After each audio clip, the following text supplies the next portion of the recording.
गौतम जी और प्रसून कई सालों से बंगाल वहां पर कवर कर रहे हैं और पहली बार आप देख रहे हैं, आपने दो सत्ता परिवर्तन देखे हुए हैं। पहला सत्ता परिवर्तन लंबी पारी के बाद तृणमूल कांग्रेस की सत्ता में आना, बात क्लियर थी कि कौन मुख्यमंत्री बनेगा। बीजेपी का सत्ता परिवर्तन होता है तो सबसे बड़ी चर्चा इस बात की होती है कि किसके हाथ में मुख्यमंत्री पद की कुर्सी जाएगी, कौन उस कुर्सी पर बैठेगा, क्योंकि आसान नहीं है उस बात का तय करना। प्रसून जी, किसके बारे में चर्चा सबसे ज्यादा हो रही है मुख्यमंत्री पद को लेकर?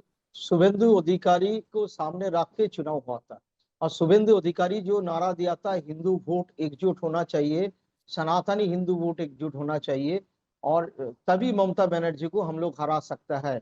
उसका जो हार्ड लाइन हिंदुत्ववादी लाइन है उसी का ऊपर वोट हुआ। और अगर नतीजा देखिएगा तो पहले जो 2021 का ये 2024 का ये हिंदू वोट 53-54% बीजेपी को मिला था, लेकिन इस बार 65 से 70 कई जगह पर 80% हिंदू वोट उसका पीछे इकट्ठा हुआ है। तो शुभेंदु अधिकारी एक तरफ से ममता बनर्जी को भी हराया, नंदीग्राम भी जीता है और उसका जो लाइन है हार्ड लाइन वो भी जीत चुका है। क्योंकि हमको लग रहा है जो शुभेंदु अधिकारी को बनने का चांसेस 80% है बीजेपी इस में बार। कोई है क्या सॉफ्ट लाइन वाला बंगाल के भीतर? शुभेंदु समीक अधिकारी हार्ड भट्टाचार्य लाइनर थोड़ा, है वो तो ठीक है, लेकिन कोई सॉफ्ट लाइन वाला है क्या?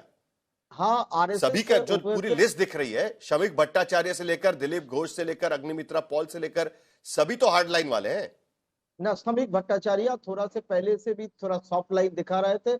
वो पहले कहा जो देखिए हम शुभेंदु अधिकारी को सीधे कह दिया था हमको मुस्लिम वोट नहीं चाहिए, लेकिन बाद में समीक भट्टाचार्य कहा जो हमको हिंदू मुसलमान दोनों का वोट चाहिए। और अभी भी समीक भट्टाचार्य का जो रूप है वो थोड़ा सॉफ्ट दिख रहा है। देखिए अग्निमित्रा पॉल जो है वो भी पहले एक जमाना में थोड़ा बहुत टीएमसी का साथ झुका हुआ था, लेकिन समीक भट्टाचार्य वो लड़ाई वो इमरजेंसी का टाइम से, इमरजेंसी में वो जेल जो जा चुके थे जब स्टूडेंट लाइफ में था। इसके बाद से मैं तो समीक भट्टाचार्य का लास्ट 38 ईयर्स बीजेपी के साथ जुड़ा हुआ देखे हैं। वो स्टूडेंट लीडर थे, बाद में यूथ लीडर हुए, वो आरएसएस का साथ जुड़ा हुआ, लेकिन उसका वो सॉफ्ट लाइनर थोड़ा भी है। लेकिन शुभेंदु अधिकारी टीएमसी से आया 2021 का चुनाव का पहले, लेकिन अचानक वो बहुत हार्ड लाइनर हो गया है। तो यही फर्क है दोनों में। लंबी लड़ाई लड़ी है बीजेपी के कई कार्यकर्ताओं ने बंगाल के भीतर, और आइडियोलॉजिकली पूरी तरीके से विपरीत आइडियोलॉजी की सरकारें झेलकर बीजेपी वहां पर टिकी रही। और 2014 के बाद धीरे धीरे पार्टी ने अपने पांव वहां पर जमाए और आज हम देख रहे हैं कि वहां पर उनकी सरकार। गौतम लाहिरी,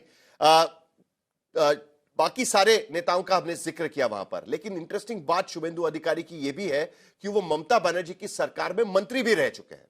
एक एडमिनिस्ट्रेशन का अनुभव होता है, बंगाल जैसा राज्य कैसे चलता है उसका एक कैबिनेट के अंदर रहकर उनका अनुभव वहां पर दिखाई देता है। और आज की स्थिति में बीजेपी के भीतर बाहरी और अंदर के पुराने इस तरीके की कोई डिफरेंसेस इस तरीके से रहे नहीं है। हम हेमंत बिस्वा शर्मा देख रहे हैं, बाकी सारे राज्यों में भी हम देख रहे हैं कि मौका दिया जाता है। क्या हम पुराने बीजेपी के लोग और नए शामिल हुए बीजेपी के लोग ऐसा कोई डिफरेंस करें, या आज की स्थिति में शुभेंदु अधिकारी एक पत्थर की लकीर है एक तरीके से कि वो बन जाएगी, कोई उसमें दो राय नहीं दिख रही है? हाँ, शायद ये बात है कि शुभेंदु अधिकारी लग रहा है कि एक स्वाभाविक नेचुरल चॉइस है। अभी बंगाल में जो वर्तमान स्थिति है, अगर टीएमसी का राज में कानून व्यवस्था सही नहीं था, अभी कानून व्यवस्था को सही करना सबसे बड़ा चैलेंज है नया सरकार के लिए। इस तरह का कहा जाता है कि एक हीलिंग टच देना है। चुनाव के दौरान जो हो गया, इसके बाद बंगाल अपेक्षा कर रहा है कि जो डेवलपमेंट नहीं हुआ था, ये शिकायत जो थे वो डेवलपमेंट की तरफ ये नया सरकार ले जाएंगे। इसलिए एक विजनरी लीडर का भी जरूरत है। मैं शुभेंदु के खिलाफ, Suvendu as a politician successful राजनीति है, लेकिन एक विजन के लिए अगर देखना है तो उसके तरह किस तरह सरकार चलाएंगे, क्योंकि मुझे एक शंका लग रहा है कि अभी से मैं देख रहा हूँ पड़ोसी देश बांग्लादेश में जो तरह का रिएक्शन आ रहा है वो सही नहीं है। दोनों देश आपस में रहना है, सही रहना।